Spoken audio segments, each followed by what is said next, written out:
7장 1절부터 13절까지의 말씀입니다. 저와 여러분이 한 절씩 교독하겠습니다. 재앙이로다 나여 나는 여름 과일을 딴 후와 포도를 거둔 후 같아서 먹을 포도송이가 없으며 내 마음에 사모하는 처음 익은 무화과가 없도다. 경건한 자가 세상에서 끊어졌고 정직한 자가 자기 사람들 가운데 없도다. 무리가 다 피를 흘리려고 매복하며 각기 그물로 형제를 잡으려고 두 손으로 악을 부지런히 행하는도다. 그 지도자와 재판관은 뇌물을 구하며 권세자는 자기 마음의 욕심을 말하며 그들이 서로 결합하니 그들의 가장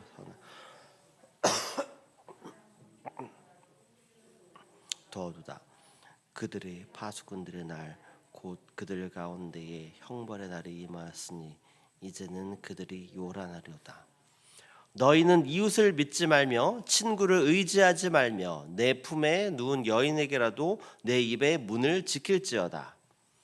아들이 아버지를 멸시하며 딸이 어머니를 대적하며 며느리가 시어머니를 대적하리니 사람의 원수가 곧 자기 집안 사람이로다. 오직 나는 여호와를 우러러보며 나를 구원하시는 하나님을 바라보나니 나의 하나님이 나에게 귀를 기울이시리로다. 저기요. 얼마 기뻐하지 말지어다. 나는 엎드러질지라도 일어날 것이요 어두운 데에 앉을지라도 여호와께서 나의 빛이 되실기로다. 내가 여호와께 범죄하였으니 그의 진노를 당하려니와 마침내 주께서 나를 위하여 논쟁하시고 심판하시며 주께서 나를 인도하사 광명에 이르게 하시리니 내가 그의 공의를 보리로다.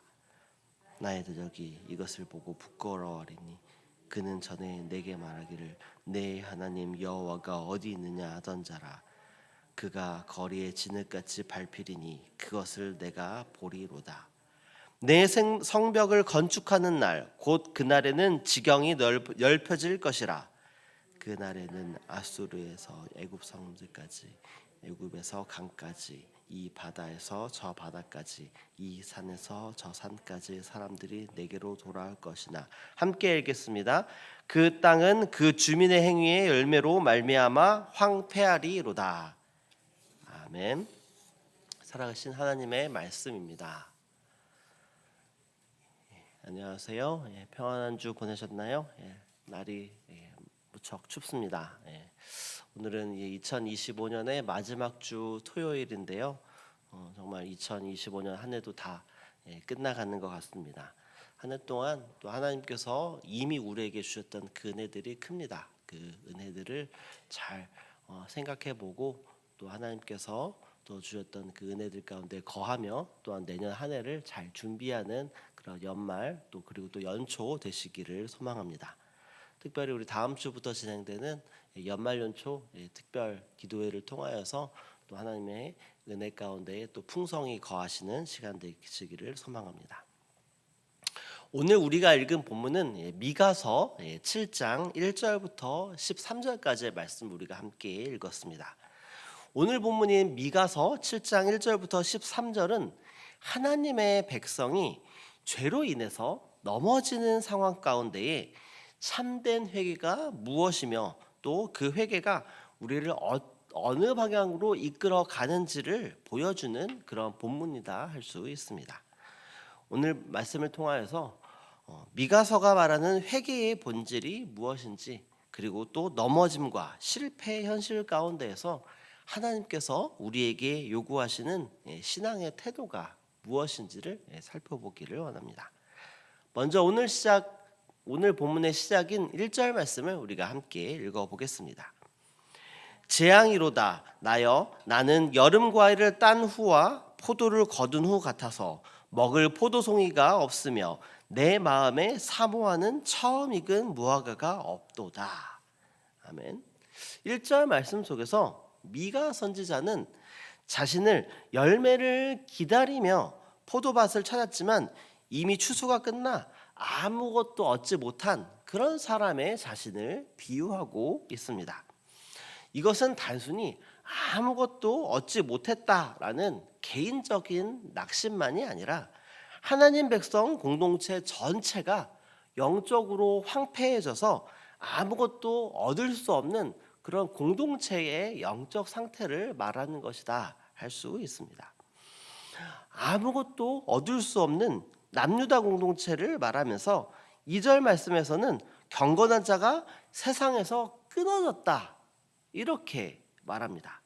여기서 경건한 자가 끊어졌다라는 말은 종교적인 형식이 사라졌다라는 것을 의미하는 것이 아닙니다.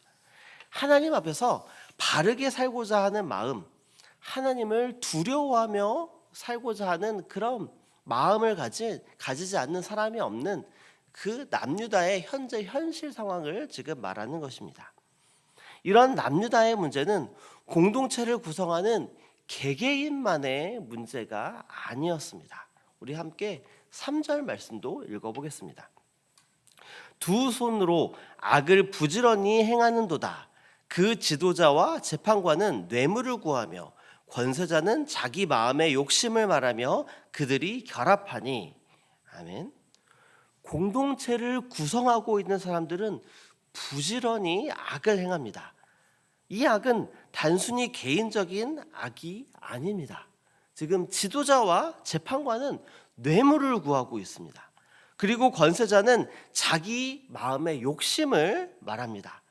그러면서 이런 지도자들이 악이라는 것 하나로 모두가 연합하고 있음을 지금 말하고 있습니다.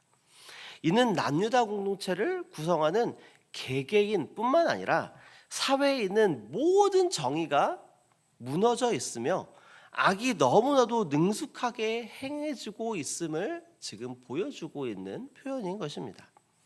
그리고 이어지는 5절과 6절 말씀은 사회적으로 이렇게 만연한 악과 그로 인한 죄의 결과는 모든 인간관계를 무너뜨리고 있음을 보여줍니다. 5절 말씀에서는 더 이상 이웃을 믿지 말고 친구를 의지하지 말라 이렇게 말하고 있습니다. 심지어 6절 말씀에서는 아들이 아버지를 멸시하고 딸이 어머니를 대적한다 이렇게 말하며 가장 가까운 가족관계마저도 신뢰가 무너져 있음을 지금 말하고 있습니다. 죄라는 것은 단순히 한 사람의 도덕적인 실패로 끝나지 않습니다. 공동체 전체를 무너뜨리는 그런 힘을 가지고 있으며 그로 인해 남유다 사회는 제도뿐만 아니라 가장 친한 이웃, 심지어 가족관계도 다 무너져 있는 그러한 안타까운 상황임을 지금 미가 선지자는 말하고 있는 것입니다. 이런 안타까운 상황 가운데에서 미가 선지자는 이 상황에 대해서 변명하지 않습니다. 이 상황에 대한 핑계도 되지 않고 이 상황에 대해서 자기 합리화도 하지 않습니다. 이런 상황 속에서 미가 선지자는 오직 그들을 구원하시는 하나님만을 바라봅니다. 우리 함께 7절 말씀을 읽어보겠습니다. 오직 나는 여호와를 우러러보며 나를 구원하시는 하나님을 바라보나니 나의 하나님이 나에게 귀를 기울이시리로다. 아멘. 미가 선지자가 앞에서 말한 남유다의 상황은 너무나도 악하고 처참한 상황입니다. 개개인은 황폐해져서 아무 열매도 얻을 수 없을 것 같은 그런 영적 기갈 상태에 있습니다. 사회는 타락하여 지도자와 재판관들은 뇌물을 받고 또 권세자는 개인의 욕심대로 사회를 마구 좌지우지하고 있습니다. 그리고 가장 소중한 존재인 이웃과 심지어 가족들까지도 다 신뢰관계가 무너져 있는 그런 상황 가운데에 있습니다. 이런 상황 가운데에서도 미가 선지자가 바라보는 것은 바로 구원하시는 하나님이십니다. 상황과 상관없이 자신의 목소리에 귀를 기울이시는 하나님을 의지하는 것입니다. 이 7절 말씀은 오늘 본문 전체에 있어서 매우 중요한 전환점이 됩니다. 앞선 1절부터 6절까지의 말씀은 남유다 공동체의 절망적인 현실이 계속해서 드러났습니다. 그러나 이 7절 말씀에서는 상황이 바뀐 것이 아니라 미가 선지자의 시선이 바뀌고 있음을 보여주는 것입니다. 미가 선지자는 더 이상 사람을 바라보지 않습니다. 무너진 공동체를 바라며 절망하는 데에 머물지 않습니다. 그는 오직 구원하시는 하나님만을 바라봅니다. 이 오직이라는 표현 속에는 더 이상 의지할 다른 대상이 없다라는 그런 고백과 동시에 의지해야 할 분은 오직 하나님 한 분뿐이시다라는 믿음을 보여주는 말입니다.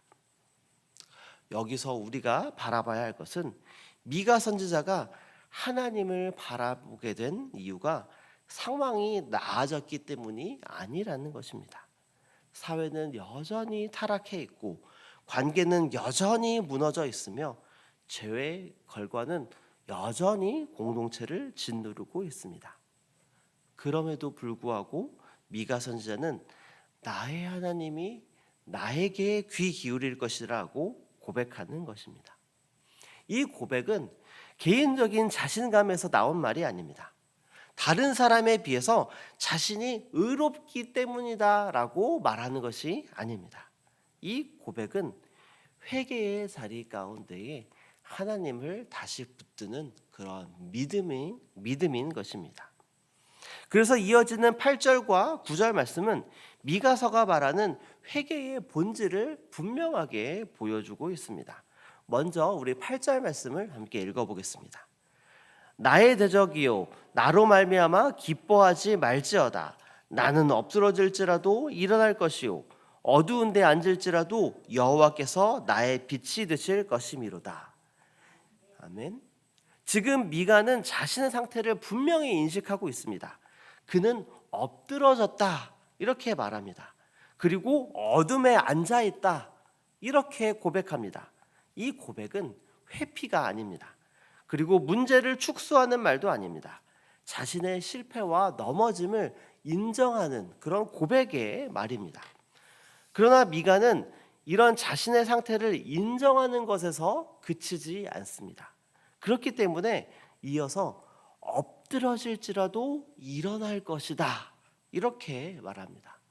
그리고 어두운 데에 앉아 있을지라도 하나님께서 나의 빛이 되실 것이다 이렇게 말하는 것입니다. 이것이 미가 선지자가 말하는 진정한 회개의 모습입니다.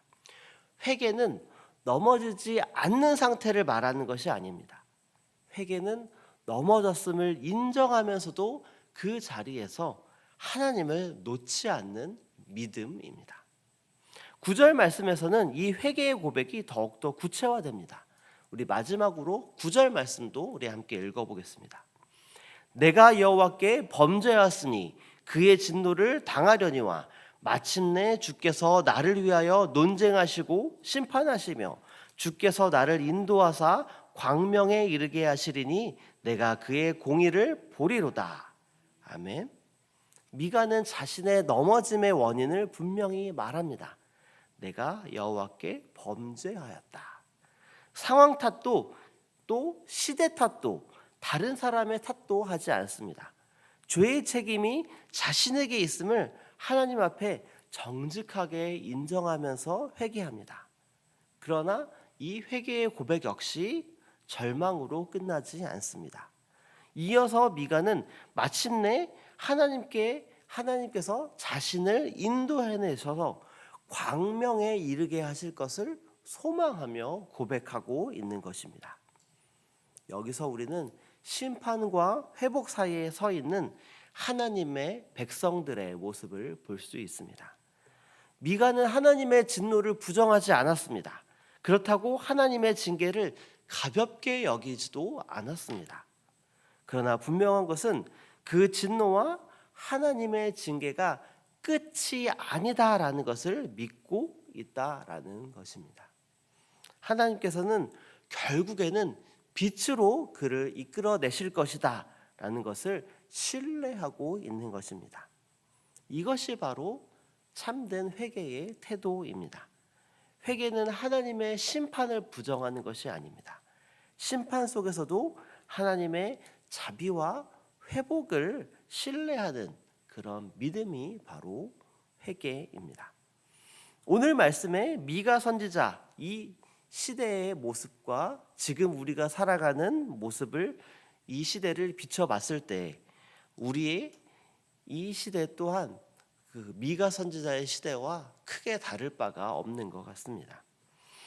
개개인은 황폐해져서 아무것도 얻을 수 없는 영적 기갈 상태에 있으며, 사회는 타락하여 또 정치인 혹은 지도자들은 뇌물을 받고, 또 권세자는 개인의 욕심대로 사회를 마구 좌지우지하는 모습을 우리가 보곤 합니다.